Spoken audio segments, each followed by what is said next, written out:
नमस्कार। 2 बजे दोपहर 5 बड़ी खबर में आपका बहुत स्वागत है। मैं हूं आपके साथ ऋषभ राय। इसमें आपको पहली खबर हम दिखाएंगे।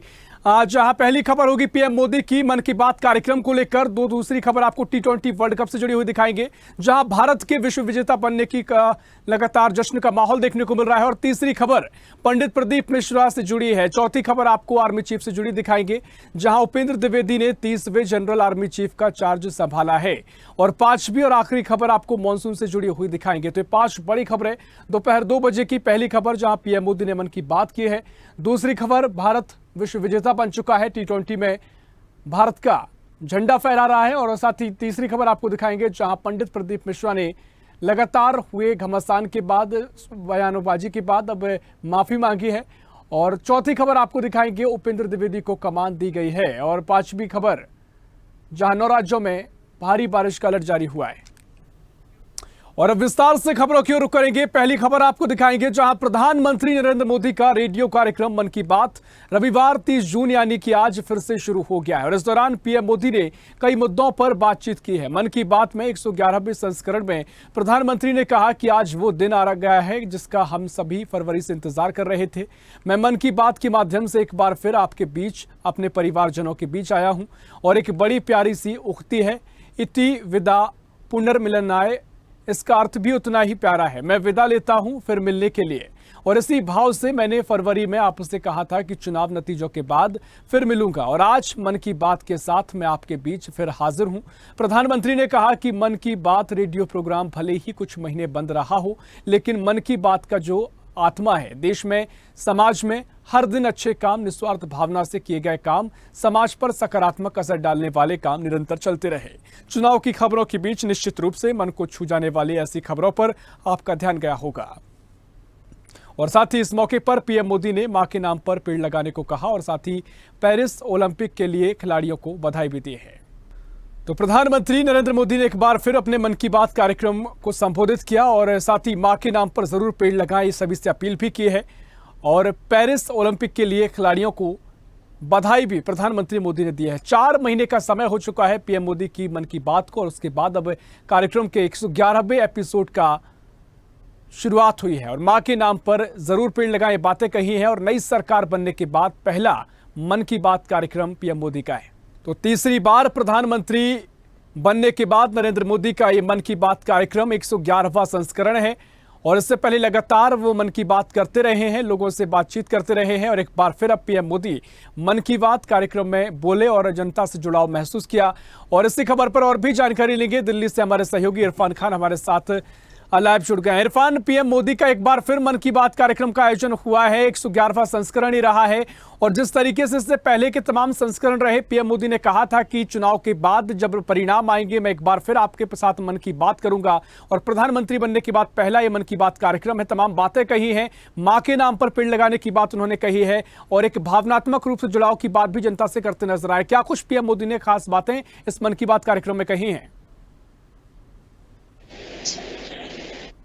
प्रधानमंत्री नरेंद्र मोदी का तीसरे चरण के चुनाव के बाद जब ये पहला 111वां कार्यक्रम मन की बात जो है वो प्रसारित किया गया है, उसमें प्रधानमंत्री नरेंद्र मोदी ने सबसे पहले लोकसभा चुनाव को दुनिया का, देश से दुनिया का सबसे बड़ा चुनाव बताते हुए पूरे देश की जनता का धन्यवाद किया है। इसके अलावा महिला किसानों को उन्होंने धन्यवाद कहते हुए महिला किसानों के लिए कुछ बातें कही है। उनके विकसित भारत को लेकर जो बातें कही है, मां के नाम से पेड़ लगाने को लेकर किस तरह की बातें कही है, जिससे देश की जनता को संबोधित करते हुए प्रधानमंत्री नरेंद्र मोदी ने मन की बात में कहा है कि उन्होंने चुनाव से पहले मन की बात के प्रोग्राम में जिस तरह वादा किया था कि तीसरी बार चुनाव के बाद में वो फिर प्रस्तुत होंगे, सामने मन की बात कहेंगे जनता से। अपने मन की बात में उन्हें जिस तरह मां के नाम से पेड़ लगाने को कहा। और सबसे महत्वपूर्ण ये है, विकसित भारत को लेकर उन्होंने जिस तरह की बातें की है, विकसित भारत से जिस तरह के वादे किए गए थे उनको अब नई सरकार बनने के बाद में पूरा किया जाएगा। इसके अलावा मां के नाम पर पेड़ लगाने की बात सही है। मन की बात में प्रधानमंत्री नरेंद्र मोदी ने देश की जनता को संबोधित करते हुए आश्वासन दिया है, विकसित भारत के मॉडल को जिस तरह से तैयार किया गया है उस पर अब नई सरकार जो है वो काम करना शुरू करेगी। इसके अलावा देश की जनता को उन्होंने धन्यवाद दिया है। जिस तरह लोकसभा चुनाव के नतीजे आए हैं, जनता ने जिस तरह बढ़कर के वोटिंग की उसको लेकर कहीं ना कहीं मन की बात में प्रधानमंत्री नरेंद्र मोदी ने देश की जो जनता है उसका कहीं ना कहीं धन्यवाद अदा किया है। निश्चित तौर पर देखिए, तमाम बातें कही, तमाम बिंदुओं पर उन्होंने प्रकाश डाला और काफी महत्वपूर्ण कार्यक्रम रहा। फिलहाल बहुत शुक्रिया आपका तमाम जानकारी साझा करने के लिए। और रुक करेंगे दूसरी बड़ी खबर की ओर, जहां भारतीय टीम को 11 सालों से आईसीसी ट्रॉफी का इंतजार था। वहीं 17 सालों से टीम T20 वर्ल्ड कप नहीं जीत सकी थी और इसी बीच कई बार भारतीय फैंस का दिल कभी सेमीफाइनल में तो कभी फाइनल में जाकर टूटता रहा। एक लंबे इंतजार के बाद अब जाकर भारतीय फैंस का सपना पूरा हो गया है और इसे पूरा करने में भारत के 7 खिलाड़ियों ने बहुत अहम रोल निभाया है। उन्होंने T20 वर्ल्ड कप 2024 के फाइनल मुकाबले में अपनी जान लगा दी और भारत को चैंपियन बनाकर हीरो बन गए। विराट कोहली और रोहित शर्मा ने चैंपियन बनते ही T20 इंटरनेशनल से रिटायरमेंट का ऐलान कर दिया है। सालों से भारत की जीत की उम्मीद बने कोहली ने अपनी विदाई से पहले एक बार टीम इंडिया के लिए कभी ना भूलने वाली पारी खेल गए और भारत जब भी बड़े मुकाबलों में फंसा है, विराट ने हमेशा उससे बाहर निकाला और टीम को जीत दिलाई है। बारबाडोस के महामुकाबले में भी साउथ अफ्रीका ने पावर प्ले में 3 झटके देकर बड़ी चोट पहुंचाई दी थी और एक पल के लिए टीम इंडिया का ट्रॉफी जीतने का सपना धुंधला नजर आ रहा था। तभी विराट एक बार फिर से उम्मीद की किरण बने और एक बार फिर बड़े मैच में बड़े हीरो की तरह पारी खेली। पूरे टूर्नामेंट में फेल रहे कोहली ने पहले टीम को शुरुआती झटकों से उबारा और अंत में तेजी से रन बटोरकर भारत के लिए एक अच्छा स्कोर खड़ा किया। उन्होंने 59 गेंद में 76 रन की शानदार पारी खेली, जिसके बदौलत भारतीय टीम 176 के स्कोर पर पहुंची और एक बड़ी जीत भारतीय टीम को मिली। और इसी खबर पर और भी जानकारी लेंगे। दिल्ली से हमारी सहयोगी तनु बालियान हमारे साथ लाइव जुड़ गई है। तनु, 11 साल बाद कोई ट्रॉफी भारत ने जीती है और 17 साल बाद T20 वर्ल्ड कप जीता है। लगातार सभी को इंतजार था और तमाम ऐसे सेमीफाइनल मैच रहे, फाइनल मुकाबले रहे। हर बार हमें लगता रहा कि अब वो सपना पूरा होगा, लेकिन सालों का इंतजार करना पड़ा। और कल की रात जो रही, जश्न की रात भारत में रही। वहां तो अभी बारबाडोस में दिन ही चल रहा था कल, लेकिन किस तरीके से आपने खुशियां देखी, जश्न का माहौल देखा? क्योंकि लगातार कल हमने कवरेज भी की है, लगातार लोग उत्साहित थे, उम्मीद जता रहे थे और वाकई में जो पूरा मैच रहा, कई बार लगा कि क्या मुश्किल हो जाएगी, क्या चुनौती हो जाएगी, लेकिन अंत जो रहा वो भारत के पक्ष में रहा और भारत को जो जीत मिली है वो वाकई में जश्न के लायक है। जी बिल्कुल ऋषभ, बिल्कुल आपने सही कहा। देखिए कल भी हम यही जिक्र कर रहे थे कि हम जीत जाएंगे और आखिरकार जब हम हवन पूजा की जा रही थी, कीर्तन किए जा रहे थे, फिंगर क्रॉस बच्चों ने की हुई थी और वो रात को उन्होंने फिंगर क्रॉस जो है वो हटाई और रात की जो तस्वीरें आई, मैंने तो नोएडा में मेरी मौजूदगी थी 11 बजे जब मैच जो था वो खत्म हुआ और उससे पहले ही आतिशबाजी शुरू हो गई।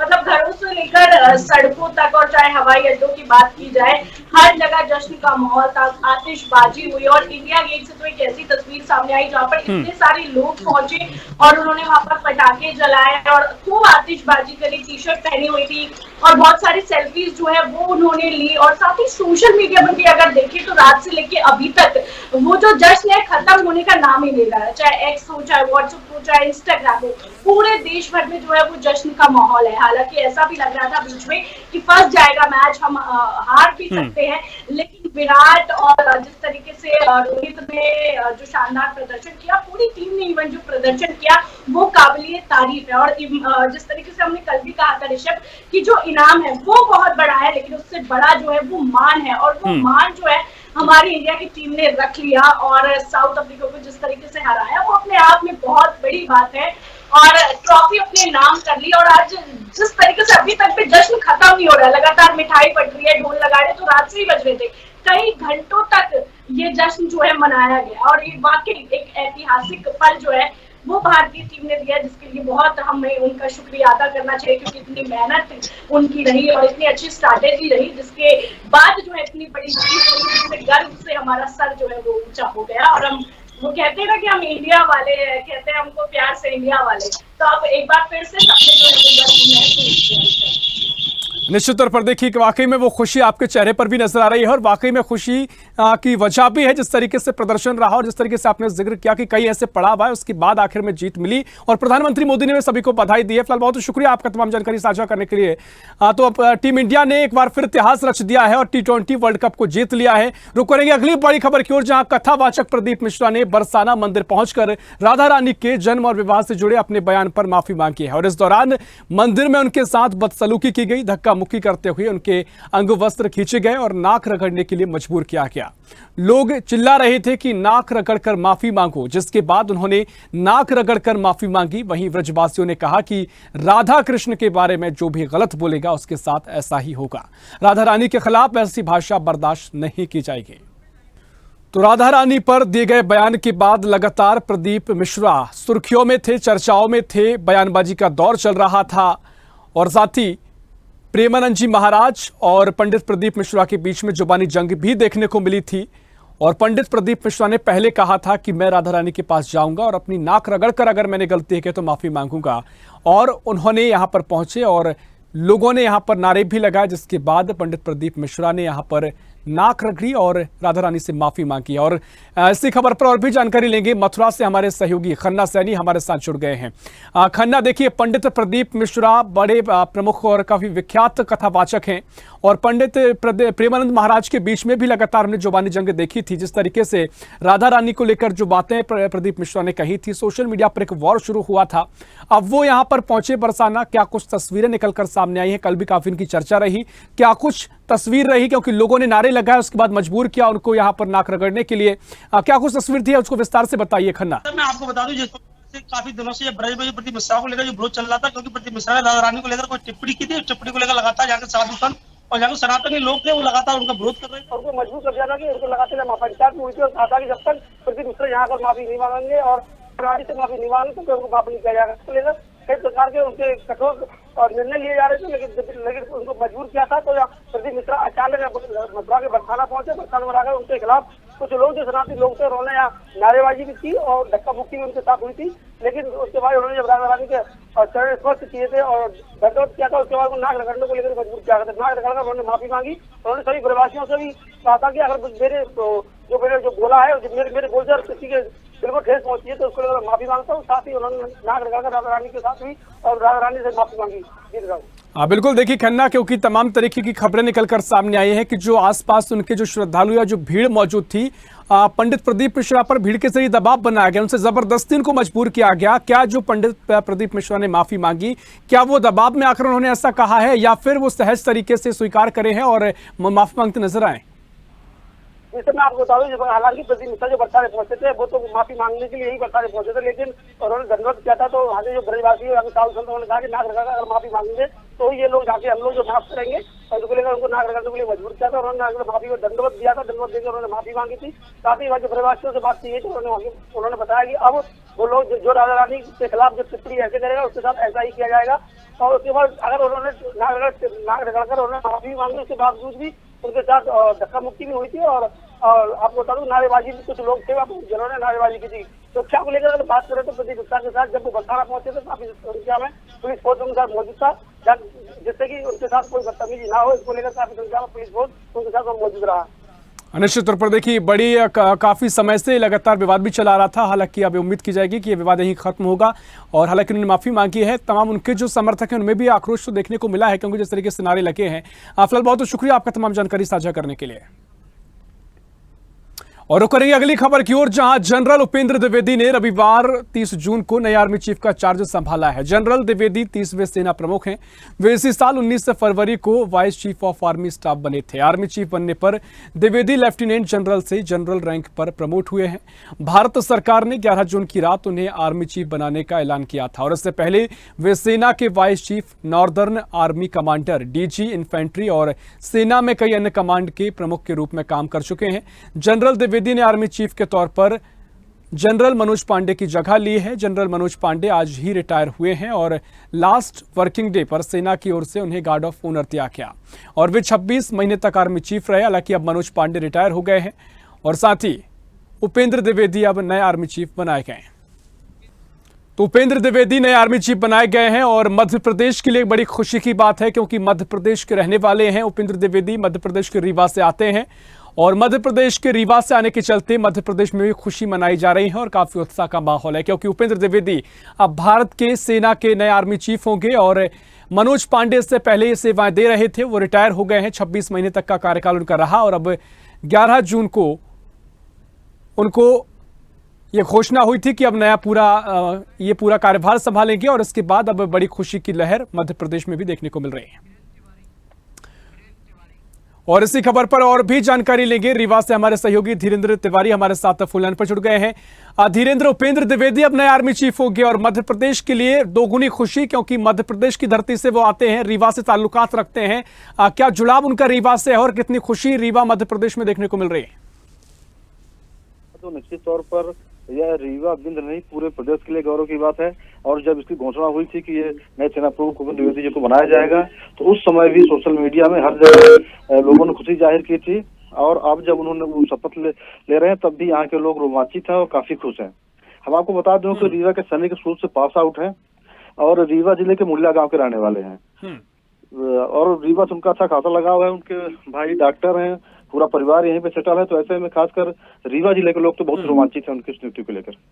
निश्चित तौर पर देखिए, बड़ा जुड़ाव है, संबंध रखते हैं और साथ ही न सिर्फ खुशी का विषय है बल्कि मध्य प्रदेश के लिए, रीवा के लिए एक बड़ा सम्मान का विषय भी है कि इस धरती से निकलकर कोई आर्मी चीफ बना है और आगे देश की सेवाएं वो देंगे और एक बड़े कीर्तिमान आगे हासिल करेंगे, ऐसा पूरी उम्मीद मध्य प्रदेश करता है। फिलहाल बहुत शुक्रिया धीरेन्द्र आपका तमाम जानकारी साझा करने के लिए।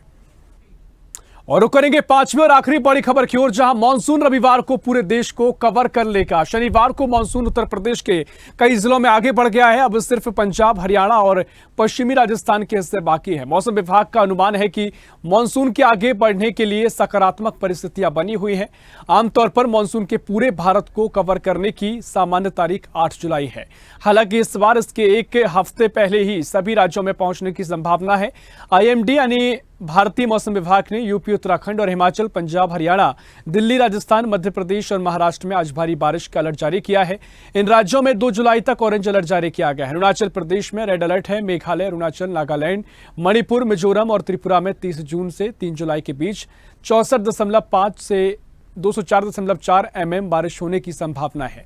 दूसरी तरफ उत्तराखंड के केदारनाथ में गांधी सरोवर के ऊपर सुबह करीब 5 बजे एवलांच आया। हालांकि किसी जानमाल का नुकसान नहीं हुआ है। तो MP, राजस्थान समेत 9 राज्यों में बारिश का अलर्ट जारी किया गया है। भारी बारिश की चेतावनी जारी की गई है। और इसी खबर पर और भी जानकारी लेंगे न्यूज रूम से। भोपाल से अनिरुद्ध सोनोने हमारे साथ जुड़ गए हैं। अनिरुद्ध, जिस तरीके से मानसून सक्रिय हो चुका है, कई हिस्सों में मानसून देखने को मिला है, लेकिन अब पूरे देश को कवर मानसून करेगा और साथ ही 2 जुलाई को देश भर में बारिश के आसार बन रहे हैं। तमाम इसको लेकर अलर्ट जारी किया गया है, ऑरेंज अलर्ट जारी किया गया है।